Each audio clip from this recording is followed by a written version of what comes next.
crinkly, wheezy, not wheezy, crinkly compressed noise. Anyway, yeah, on the front, I'm assuming this is some kind of saber-toothed cat. Yeah, I don't know. Let's look inside. I think rather than do all the pop-ups, I'll show you the big ones because they're quite impressive. Yeah, big skeleton. This is... I don't know what this is. A brutal killing machine. The Therapsid, which is a reptile with mammalian characteristics. This one in particular is called Psychonathus, and it was found on the African continent. Looks quite gnarly.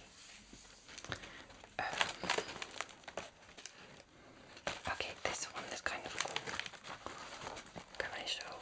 So here is talking about the ancestors of large land mammals like horses. This is an early horse relative which was cat-sized, called Hyracotherium, that had feet with toes rather than hooves, and it does a little transformation. That one's called a Myohippus. That one is a Americippus. And then there's a modern wild horse. But that's fun. Yeah. Ah, yeah, let's look at the saber-toothed cat. That was on the front.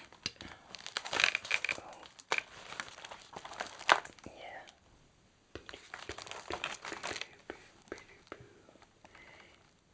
Isn't it cool? A million years ago, Smilodon, the famous saber-toothed cat, wreaked havoc across the grasslands of North and South America. Equipped with retractable claws and strengthened forearms, this thickly built carnivore was made for pouncing on large prey animals such as camels, longhorn bison, and wild horses.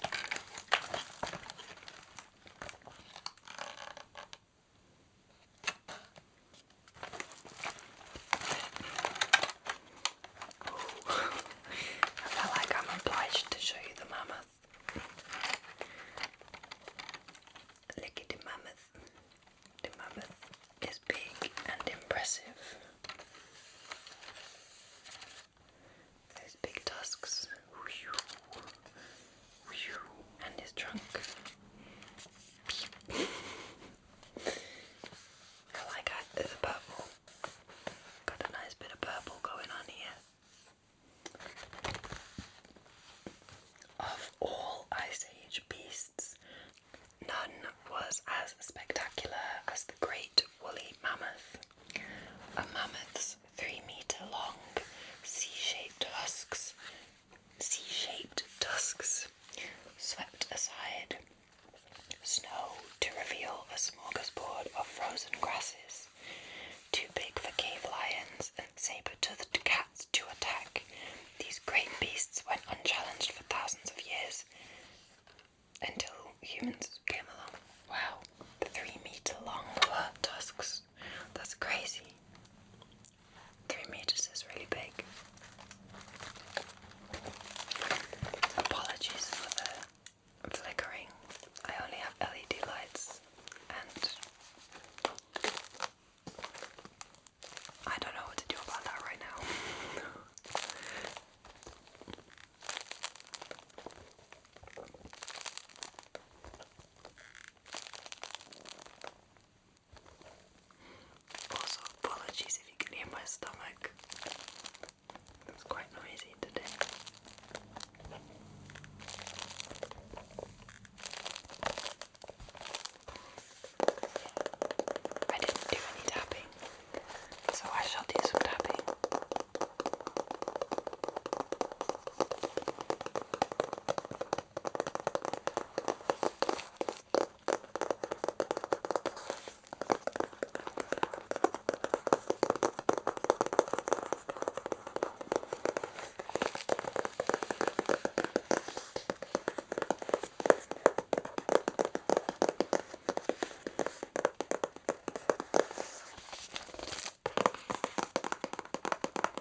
his like longer poems, and I think that's the ideas that are explained in this book. The one definition or like explanation is for you're not going to be able to see, but I'll hold it like this so you have some more visual interest. Is for the worm, and it says the worm is for Blake the lowest and weakest form of animal life, a simple alimentary tube without any means of self-defense. And I feel like Blake had a lot of interesting ideas, but you can't be doing my worms dirty like that, you know what I mean? I thought that was quite funny. Like, I know that even like colloquially today, like, people, you can use worm as an insult, right? As like, I don't know, in a negative way. But worms actually like super important for the like ecosystem and making compost, and you know, I ain't a scientist. I don't know that much about worms, but I know that they are more than a simple alimentary tube. Yes, they might not be able to, maybe they can defend themselves. I don't know. Anyway, I just thought worms deserve better. There are also some black and white reproductions of some of Blake's art, and this is not going to be able to do it justice. One, because it's black and white, and two, because it's via camera. But I think his art is very interesting. I love the style of his art. This one is Milton's Dream.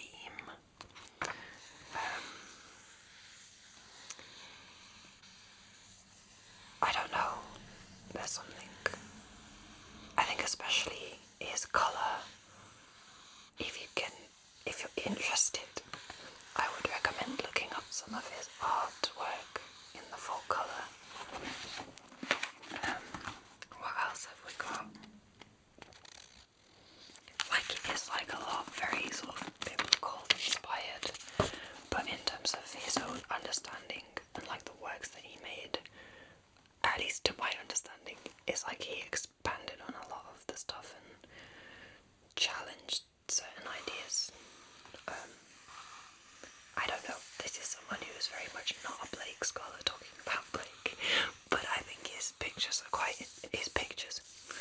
illustrations are quite interesting and visually striking to look at. I don't know how well this is coming across. Oh, that's cool. There's like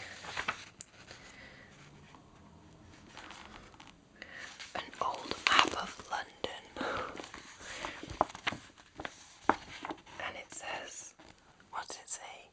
London and neighbouring villages as William Blake knew them.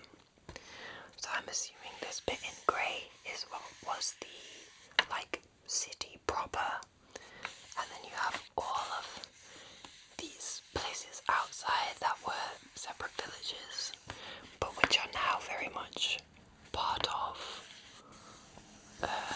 London in the modern day, I guess.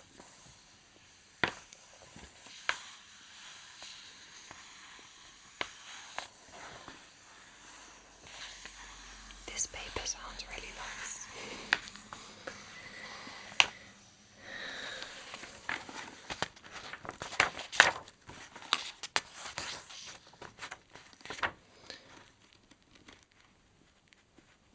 Yeah, I don't know, I show you this last one, which is the circle of life. I don't know, there's something about the way he draws people that I think is quite, I don't know, interesting.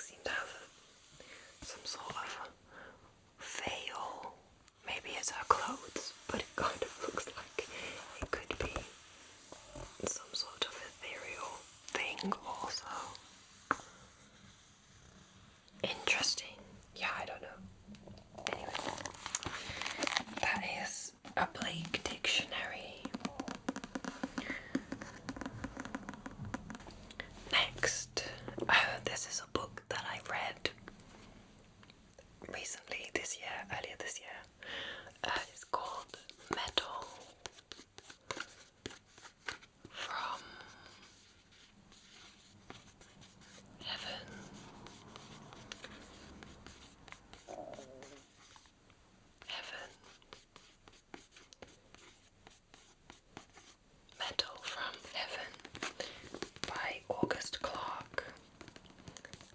I really enjoyed this. It is like a fantasy standalone novel.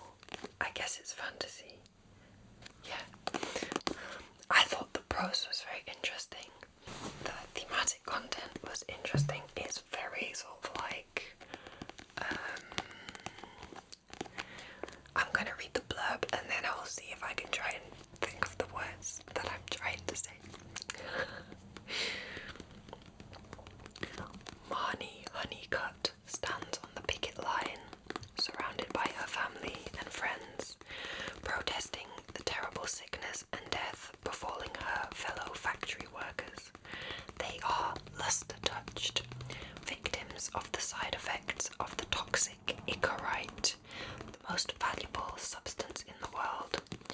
Up against the heartless factory owner, Jan I. Chauncey, Marnie doesn't stand a chance, and when he sends in the guns to break the line, she loses everything except her life, and vows bloody vengeance. A decade later, Marnie is the nation's most notorious highwayman, and Chauncey's daughter seeks an opportune marriage.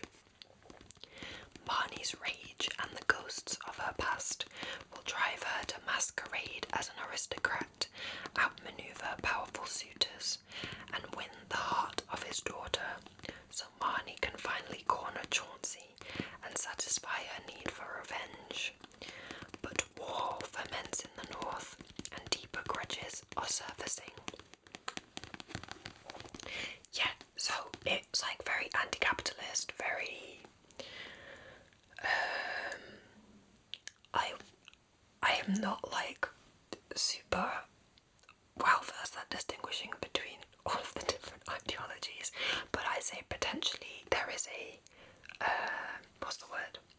Anarchist sort of community that Marnie ends up living with for a large part of the book. And so yeah, I thought the way that it was looking at industry and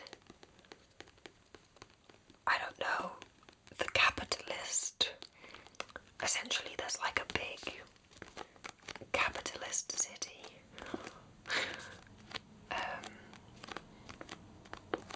But we never really spend any time there. We're always outside with Marnie doing various criminal things, but like, you know, against resisting that system. Like, another aspect I liked is the luster-touched, I guess kind of, it's sort of magic, kind of, but basically Marnie, our main character, is luster-touched, and she is, basically it's like a disease, but it gives her the ability to manipulate incoherent, which is this metal that they use in a lot of the building, and she can manipulate it, but it like has a great toll on her following that manipulation, and and it also means that she can't touch physically or like be around it, and when she's around it, it's like draining and makes her head, you know, causes her symptoms of her illness to flare. And one of the aspects that I liked about this is that it gives her like visions of the people who made the thing. So like the people who mined the incoherent, the people who forged it into other things, which is what she did as a child in the factories with her family.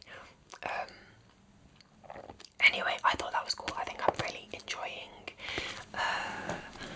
books that have this sort of like communal history or communal memory element to them. There's another book I read called The Spear Cuts Through Water by Simon Jimenez, which had very different, but had this similar sort of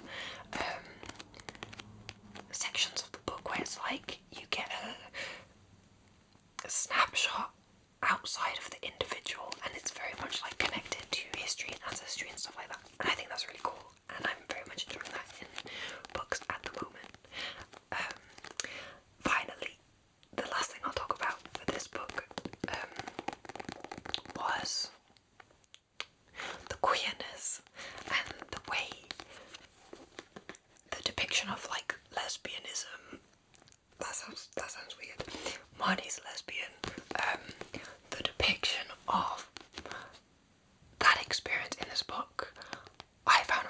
interesting, and the sort of gender fluidity with it. I can't really find the words at the moment. The fluidity of gender while still being like, or identifying as sapphic, or I don't know. I'm finding it really difficult to think about what I mean right now. But basically, I really enjoyed it. Basically, the book starts when Marnie is a kid, and it goes like, you know, through her life as she's growing up and navigating this world. The way that sapphic desire, sapphic love can manifest and be felt, I think came across very interestingly and very, yeah, I think I very much recommend this book if that sounds interesting to you. The writing is kind of very limited to Marnie's perspective, and I think some people disliked the prose. I personally enjoyed it. I think at times it feels a bit surreal and like we're kind of in a dream. But yeah, and I really appreciate that it's a standalone fantasy, because I feel like there are so many fantasy series that I just don't get around to reading because they're so long. And this is like a nice, I absolutely got soaked in my bag, so it is destroyed. But this is like 350 pages. Nice solid. Yeah, I want more. If you have any recommendations that are kind of similar to that, please feel free to give them to me. Next, I found this randomly on my shelf, and I thought it might make for some nice tapping noises. And it is Oscar Wilde. Stories for Children. The illustration on the front is quite nice. We have a moth here, maybe some kind of tiger moth, I don't know, and what I'm assuming is a nightingale, because there is a story called The Nightingale. In front of the moon, a lovely bright full moon with a blue rose, what look like trees in the background. That took me a second. And there's a lizard here, a little lizard. The one story that I remember from this book is the Selfish Giant. Beep, beep, beep. The Selfish Giant. I don't know if I want to read it, but I can show you some pictures. To my memory, it's like a bunch of kids want to play in this garden, but it's owned by a giant, and he's like, I don't want you to play in there. And I don't remember whether he lets them play in there. Yeah, so look, the children were playing, and then this gate gets put in, and the gate gets locked, and the giant puts up a sign that says trespassers will be prosecuted. He was a very selfish giant. The poor children had now nowhere to play. Without the children playing in the garden, it basically becomes like a permanent winter. I like how I'm just paraphrasing this story. It becomes a permanent winter and spring doesn't come. And the giant doesn't really understand what's going on. And then one day, the children manage to break through a hole in the wall. And they come and play. And then the trees will start to bloom again, which is lovely. And the giant realizes the error of his ways, and is like, you kids should come and play in the garden. From just the skim reading that story, it does seem sort of similar to some bleak ideas in terms of like nature, children, and like letting kids play. being like a curmudgeonly old grumpy person who hates on children for being children.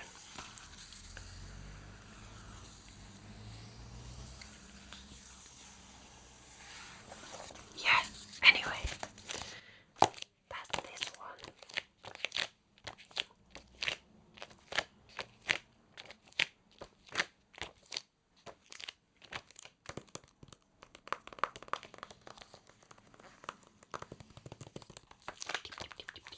So, I could talk about the Locked Tomb for a very long time.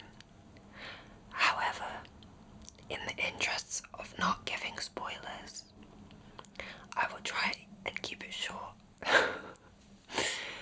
This is the third book in the series.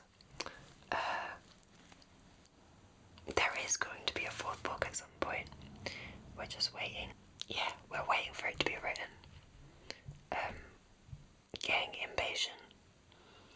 But, you know, these things take time. It's okay. I really love this book series. I reread it recently, and I'm just kind of really interested in the way that she has written the story. The perspective character in each of the books is like the person who knows the least about what is going on. So it's interesting because you as a reader don't know what's happening as much as the character doesn't know what's happening. And so it's a really interesting way of you having to piece together all of this stuff. I also really like the way that Tamsin Muir, I also don't know how to pronounce her name, Muir. Apologies if I'm pronouncing it incorrectly. I really love the way that she writes characters from a standpoint of the perspectives that she manages to write are really clear and distinctive and interesting to me and funny also. But I also find the character dynamics fascinating. Yeah, I love the relationship between Gideon and Harrow. I think it's very interesting.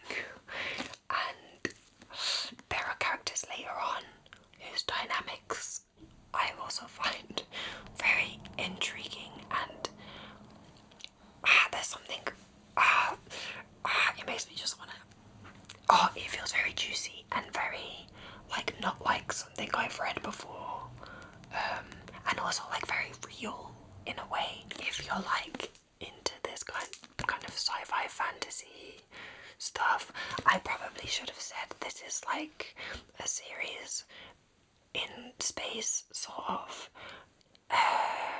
So it's sci-fi in that sense, but the main body of characters have necromancy powers and can do weird shit like that. It's really cool.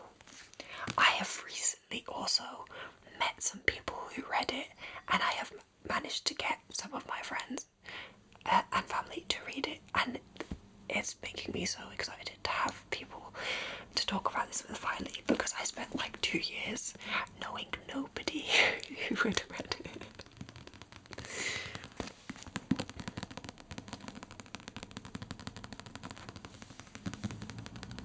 Lastly, two things. I thought that this would make good noises to tap on. It's A Storm of Swords, which is book 3 in the A Song of Ice and Fire series by George R.R. Martin, which is the Game of Thrones books, basically. I read these 5-ish years ago, maybe a bit less, 4 years ago. I have wanted to do a reread of them, just because I don't remember, especially in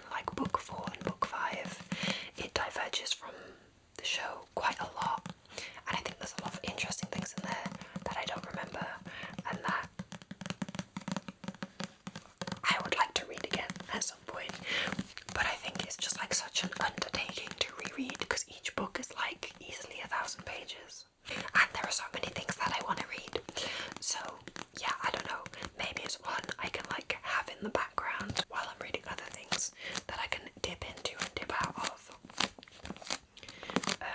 Because yeah, I think there are a lot of issues in terms of, I don't know, like misogyny and racism and stuff. And I think that is, I don't know, very unfortunate, because I do enjoy the story and I do think his writing is quite interesting actually. And the way that he's managed to like construct this huge sprawling world, I think is quite an incredible feat. Yeah, I don't know whether I've expressed myself very well there, but yeah. I think if he ever does finish the series, I will be very happy. But if he doesn't, I still think the books are good. I feel like it's one of those ones, sometimes it takes me several reads of something before I can have like an opinion on each book and like its pacing and blah blah blah, because I read these so long ago. I don't really have that opinion. I was just absorbing the information. But yeah, on a reread, I think you get, at least for me, it takes me a while sometimes to sort of be able to form a solid opinion. Wow, the words are really evading me today.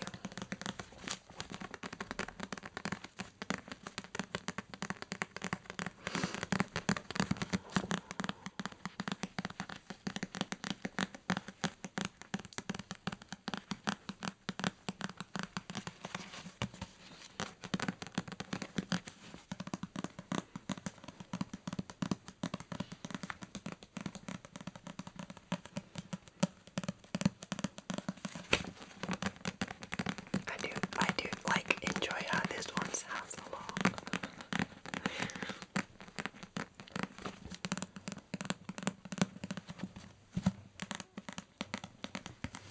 And also it has a dragon on the front.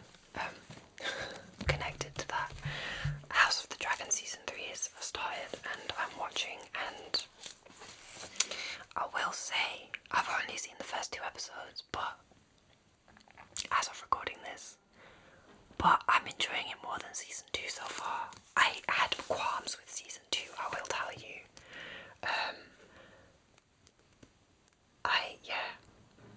I wasn't impressed with how it ended. So far, season 3 has been off to a strong start. Bloody hell. I also have this The World of Ice and Fire, which is like the lore book, basically. I've read bits of it. I haven't read the whole thing. Oh, but yeah, I wanted to say about House of Dragon season 3 so far is we've had so much dragon action, and I'm so happy about it because I love the dragons so much. I mean, I'm easy to please. Show me dragons flying around and I'm gonna be excited about it, you know what I mean?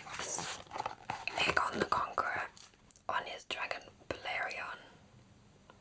Isn't that cool? Very cool. Sorry, I'm just using this as an opportunity to talk about House of the Dragon. In House of the Dragon, I love how all of the dragons look so different and how they're like, just so distinctive and like have different personalities. I think I understand that Daenerys' dragons were all like born from the same dragon, so they all look quite similar because they're siblings, presumably. But I really like the fact that in House of the Dragon they all just look so different and they all behave so differently and they're very distinctive. I